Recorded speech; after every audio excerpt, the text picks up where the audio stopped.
挑战每天帮一位粉丝找一只天花板级别的手镯。今天的预算呢是60万，要找一只冰波水草花。走，上市场去看一看。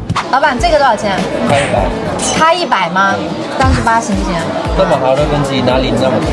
但是它的棉感还是有点重，虽然它的底子比较冰啊。我看个自然光吧，好不好？可以的。哇，这个镯子看完自然光，真的，它上面虽然是有一点点的棉感，但是因为这个种水太好了，太冰透了，所以这个棉呢我都可以忽略不计了，真的是很漂亮。而且它的花能看到从里面贯穿出来的啊，但是它的100万啊，开价还是有一点点高，进去好好跟大家看一看。最低落多少？你先讲吧，你38跟麦克有。我看底价不错，给你加吧，高加一口，应该能给到你的底价吧。差很多，东水什么都很好的。但是我上半年卖一条才45哦，我现在算料子涨价了，我给到你50，还差很多。我最多就再给你加5万。那我问一下，你问一下股东嘛，没有这么高的。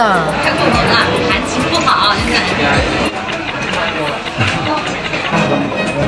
可以是吗？对啊对啊。对对，第一次合作，以后多合作啊。Later。